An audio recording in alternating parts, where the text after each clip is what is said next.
Hi folks, John Cordisco back again from Cordisco's Chess Center in upstate New York in Binghamton.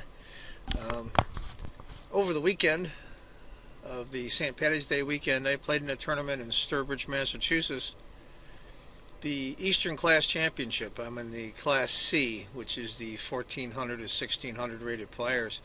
This is game 2 of the 5 games that I played. Game 1 I've already analyzed down here for you. I won the first game. I'm black in the second game. Just whatever it's worth department. This is the individual. It is the highest rated player in the section. He's just below 1600. I'm about 1550. So this was the highest rated player. So I try to go into it with an open mind, and I think we had a good game. So let's get to it. He went c4. I went e5. And we'll just go through the first few moves here. There's really no worth commenting. Let me go back one here. Probably what I should have done here instead of going d6 was to move my bishop to either c5 or b4, preparing to castle. I was in no immediate danger of his dark-squared bishop pinning my knight on f6. But unfortunately, I just wanted to play, get my center e-pawn, get him reinforced, just to see where we're going to go here. He went e4, and I pushed bishop g5. Now, you can't see it on the screen here, but right now,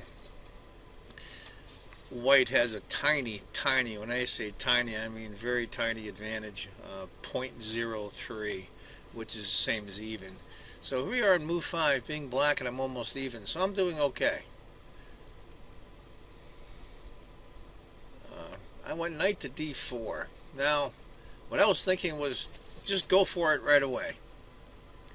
And I'm looking at the computer, and the computer says play either queen to d7 or h5. h5 is an interesting move. Putting the pawn there on h5 is interesting. I'd have to look at that. It's going through some different moves now, but that's an interesting move. Kind of going all out against his king. Maybe I should have done it.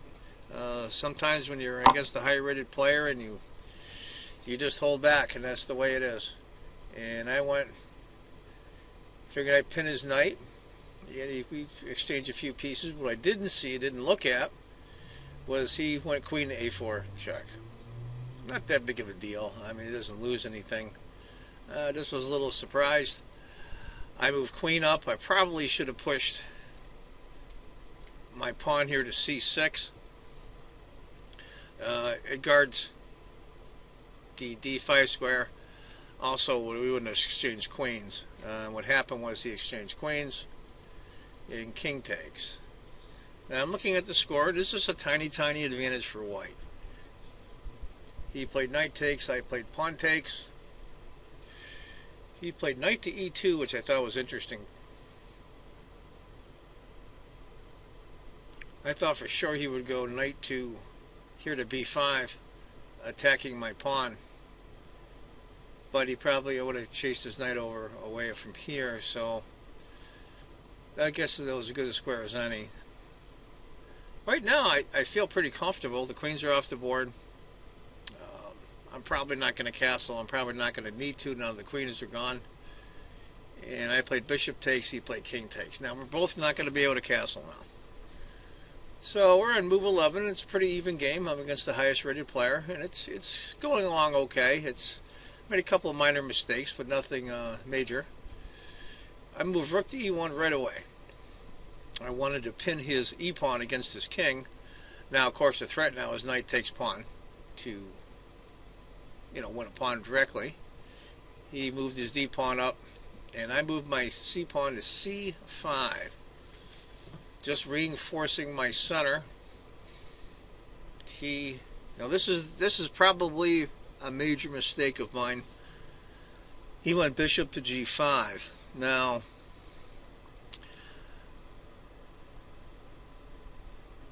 I should have probably played bishop to e7, not doubling up the pawns. I didn't think having double pawns, F pawns, especially if they're towards the center with the center pawns that I have, would be a big deal. It ends up kind of being a big deal later, and it makes it a little awkward for me. I just moved B6 just to reinforce my pawns, which was really probably a little bit of overkill because my C pawn is already being guarded by my D pawn. I probably should have found a better move, maybe H6. He played right, took the knight right away. So I'm thinking, okay, this isn't the end of the world. Oddly enough, all our pawns are still on the board. All 16 pawns are on the board, both rooks and opposite color bishops. So I thought to myself, okay, opposite color bishops, a lot of pawns. I probably have a good chance to draw this game, considering I won the first game, and this guy's the highest rated player in the section. I think a draw with black would be a very good result. He checked me, I moved my king.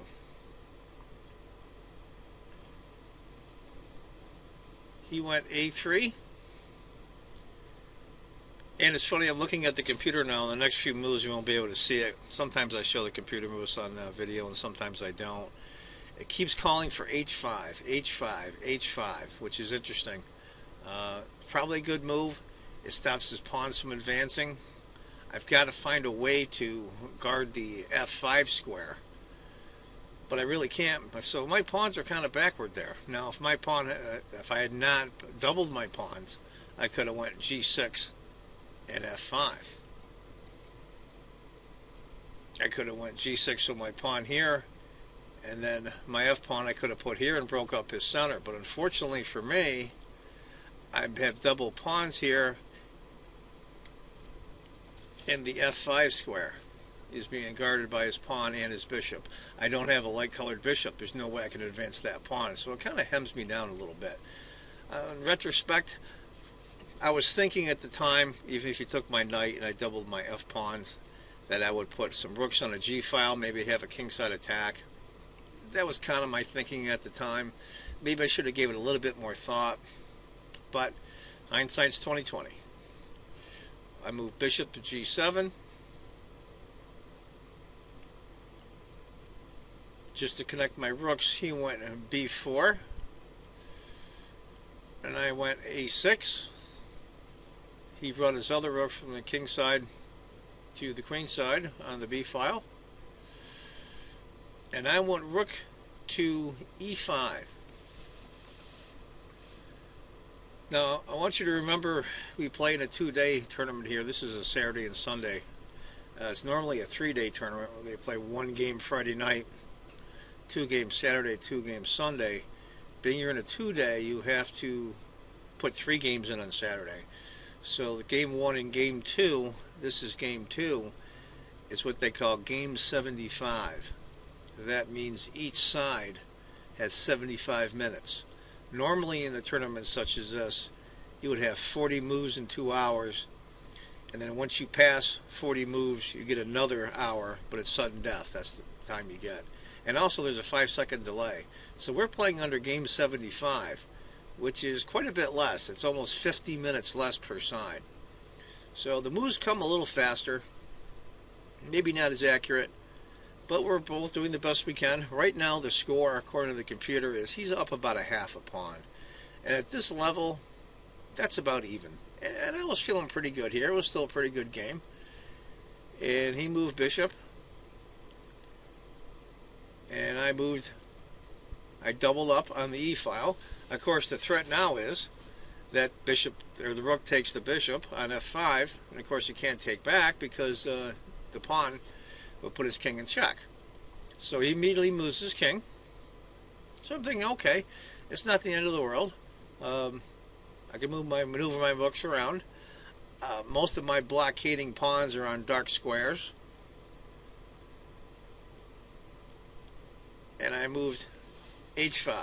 I wanted to get the pawn off of the light colored square, the bishop.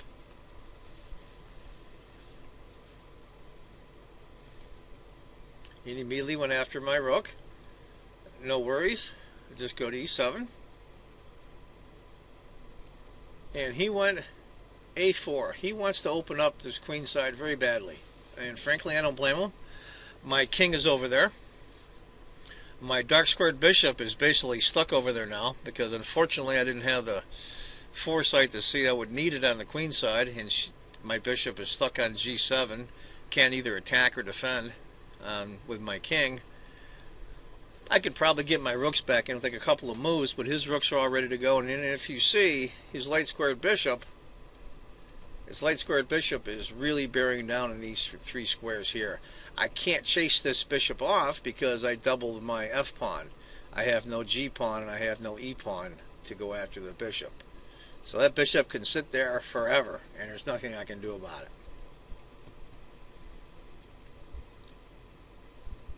I moved my bishop to h6. Probably in hindsight, I probably should have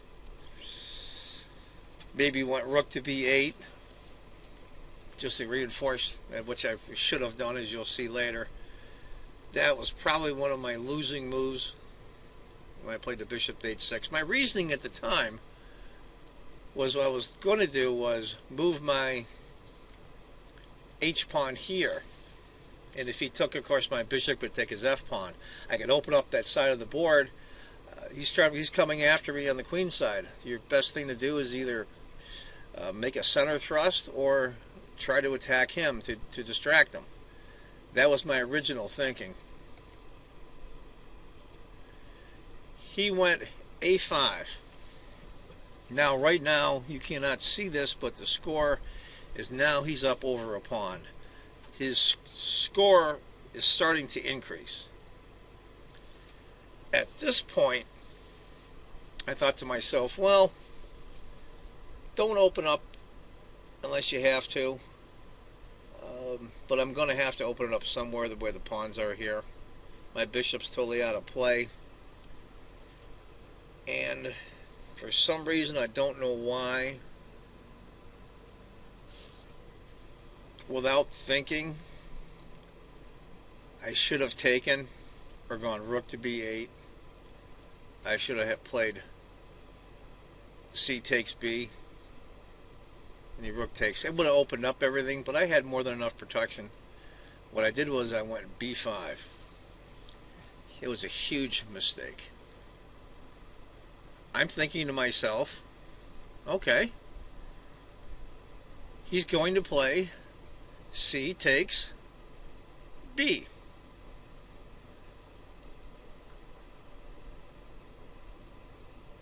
And I'll take, or excuse me, b takes c, and my d pawn would take. It's not the end of the world. I'm going to lose a pawn, but I can live with it. But he took here, I took there, he took with check, I took. I didn't see after all the exchanges of pawns, I knew I was going to lose one, but I could live with it. What I didn't see was rook to b6 check. Now I'm in some serious trouble. The game, for all intents and purposes, is lost. And at this point, I remember it was like, it took the air out of my tire. It was just, and sometimes you know you're going to lose. I should have probably resigned here or a couple moves after. I played a few more moves. Maybe I could swindle it somehow or finagle a draw with opposite color bishops, but I knew at this point it was kind of pointless. And sometimes you know you have to resign. Your mind knows it's over, but your heart doesn't yet. And so my mind knew it was time to resign, but my heart didn't yet. And I played a few moves on. And we'll go through a few here. I mean, I had a couple of minor tricks. Now, if you see, my bishop is on g7. But I'm hoping sometime, once he moves his rook on f6, that my d-pawn will move with a discovered attack on his rook. And somehow it'll be just the opportune moment when I'll need it the most. Now, also I was thinking here, you know, this is going to be tricky for him. I'm going to either advance my d-pawn so far up, he's not going to be able to really do much. And that's going to be a problem for him. And if he doesn't handle it just right, I may have some chances. Or at least, that's what my heart said. Logic said otherwise, of course. But it's hard to resign when you put so much into a game and you put so much mental energy and emotion into it. I played down a few more moves. and rook to d8. I'm thinking to myself, okay, he's going to give me the c-pawn. He took that. Now, I couldn't take the c-pawn yet unless I moved my rook off the c-file, because once he checks me, of course, I lose the rook. So I move bishop up. Reason why I'm keying on the back rank so I don't lose my f-pawn as well. Takes, king takes. He's not playing so well right now, to be honest with you. When I made that pawn mistake, he was up almost 5 points. Now it's down to about 3. So I picked up 2 pawns just in play. Technically, right now, I'm down 2 pawns. I move my rook over.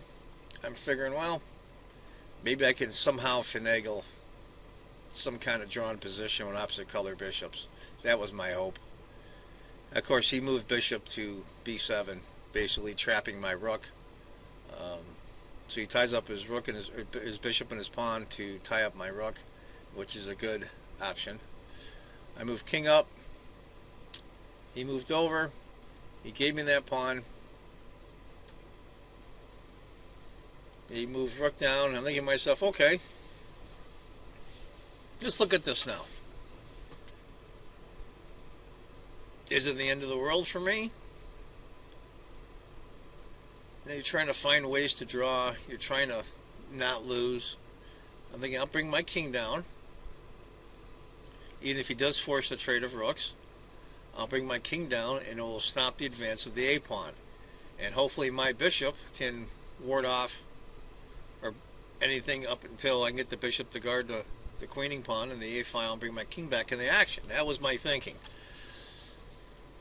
You grasp at straws sometimes, but sometimes they come through.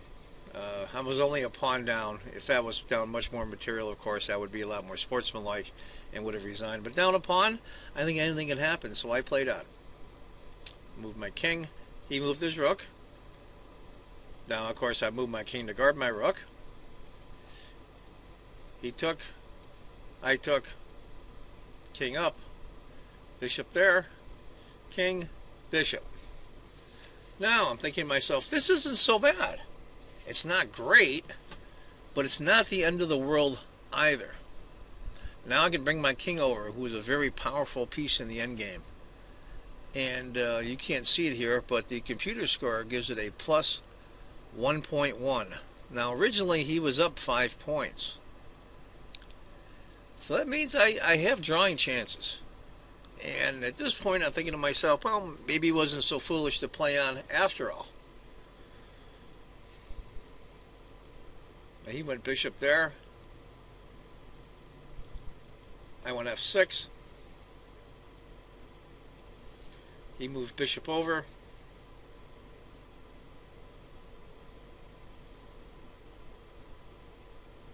Now, looking at this now, what I probably should have done was gone with my pawn to there. And you're saying, why? His bishop could just come right here and then pick it up. But that would leave his a-pawn unguarded. And that would allow my king to come back. And I would have drawing chances. But what I did was, I tried to bring my king in right away. And he went king to e4. And I resigned. I probably should have played on. I'm looking at the computer here. The computer says move the king back to a7. He would have moved the bishop to e2, or excuse me, bishop to e2, going after my pawn. It was kind of pointless. He can't take, of course, because I'll take his a-pawn. You know, king starts infiltrating f5. I go after it. Bishop takes.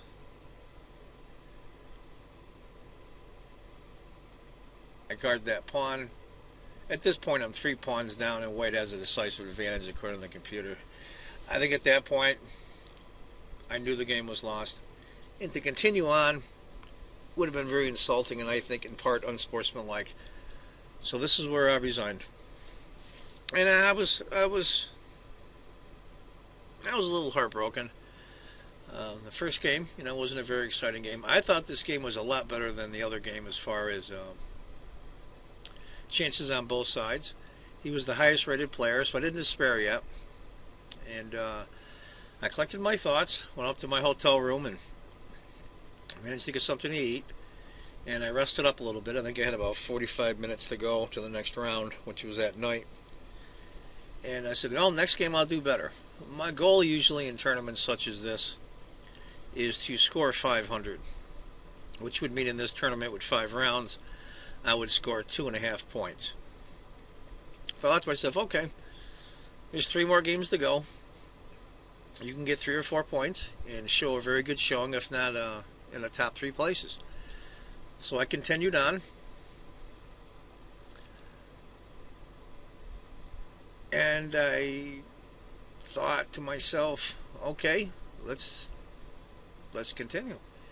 Anyway, I hope you enjoyed the game.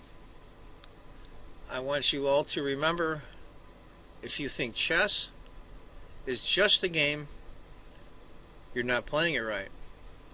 And I will see all of you in the next video. Bye-bye, folks.